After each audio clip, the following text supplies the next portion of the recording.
Hi, this is Caroline Stout. I'm excited to be doing another video discussion board post. So here we are.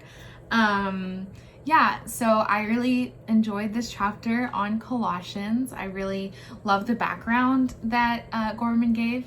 This was interesting because I truthfully didn't have very much of a background knowledge on Colossians, so I found it really fascinating how unique the Colossians people were compared to a lot of the other communities of believers.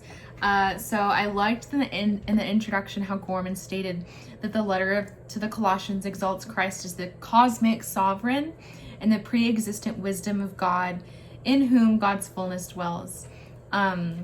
Which I think is really cool considering the kind of spiritual and religious context of the Colossian people. So that's kind of what I'm going to be discussing, is Gorman's discussion of what he and I assume other scholars refer to as Colossian heresy. So according to that portion of the chapter, Gorman says that the purpose of the letter to the Colossians was to warn against that sort of that philosophy that was really pervasive in the Colossian community of believers. So he called the kind of prevalent philosophy or possible philosophy of the time Colossian heresy, which consisted of observation of Jewish diet and holidays, self-abasement and extreme asceticism,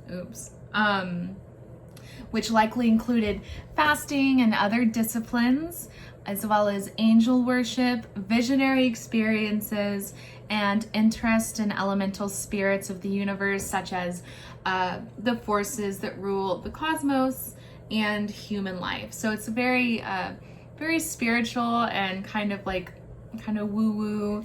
I get the sense of that, and my modern interpretation was that today it would kind of be comparable to, it almost seems a little new agey, but that could just be a colloquial way that I'm interpreting this, so it could be totally wrong. But yeah, so advocates of this philosophy seem to have been grounded in a philosophical and religious dualism that identified God and the flesh as being at odds, which I find interesting because I think that theme, that element, is consistent with a lot of scripture, as in the flesh often drives us to act out in ways that do not reflect God's character and do not align with the way that the Lord wants us to live as believers. But the example they gave was very fascinating. Gorman said that often, or an example of this sentiment would be that the purpose of worship would be to escape the flesh and enter the heavenly realm, or to, I guess, kind of have these otherworldly heavenly experiences. And then means to reaching heaven is by fasting and through attempts of detachment from the flesh. I found this really interesting because when you study modern day kind of cults and modern day, I guess not necessarily pagan, but modern day more spiritual, that are like esoteric cults, oftentimes have this element of fasting or having these out-of-body otherworldly experiences as a way to detach from their humanity.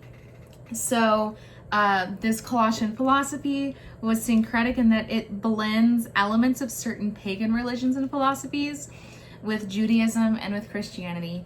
And this was interesting considering it makes sense considering that the Colossian community was one that was multi-ethnic and along a trade route and near a waterway. So there was a lot of different exposure to different cultures, lots of movement of ideas, so that makes sense. But the letter to the Colossians is aimed at those who are under the influence of these attempts to detach from the flesh.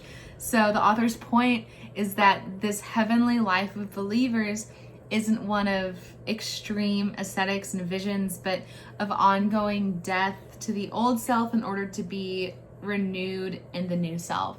So I think the author of Colossians really was inclined to encourage some of the sentiments of these beliefs, but still make sure it's grounded in the Christian faith and in what is biblically true.